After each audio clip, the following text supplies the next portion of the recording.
Good morning everyone. सकाळी रवा इडली बनवायला घेतली कारण की ईशानने मला कालच सांगितलं होतं, की "मम्मा मला ब्रेकफास्टमध्ये रवा इडली पाहिजे." म्हणून लगेच प्रिपरेशन करायला स्टार्ट केलं आणि सोबतच चटणीसुद्धा हवी असते म्हणून चटणीसुद्धा बनवली आणि छान असा ब्रेकफास्ट त्याला रेडी करून दिला. रिहू ईशानची तयारी करून दिली आणि मी सुद्धा स्कूलमध्ये गेली होती कारण की आज होता टॅलेंट शो ईशानच्या क्लासमधून.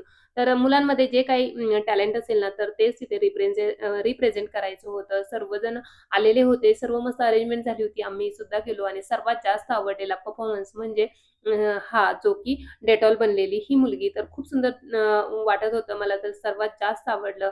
छान-छान डान्स वगैरे सुद्धा होते. स्टोरी टेलिंग वगैरे, सिंगिंग सगळं काही होतं. ईशानने मात्र ड्रॉइंग कॉम्पिटिशनमध्ये पार्टिसिपेट केलं होतं. तर त्याने छान असं ड्रॉइंग सुद्धा केलं. नंतर ना त्याला बाय-बाय करून मी निघाली होती रिहूला घ्यायला कारण की रिहूचा टायमिंग झाला होता. रिहूला घेऊन आले आणि नंतर माझी घरातली कामं स्टार्ट झाली. मुलांना स्कूलला सोडून आल्यानंतर माझं काही जास्त काम झालं नव्हतं. घरातली कामं अजून पेंडिंग होती. ती पहिल्यांदा आवरून घेतली आणि संध्याकाळच्या जेवणात मात्र मी आज पनीरची भाजी बनवली होती आणि काल परवापासून रियान पाठीमागे लागला होता, की "मम्मा मला गुलाबजामुन खायचे, मला दुसरं काहीच नकोय." तर मग त्याची रिक्वायरमेंट होती, की गुलाबजामुन बनवायची. म्हणूनच मग मी गुलाबजामुन बनवायला घेतले.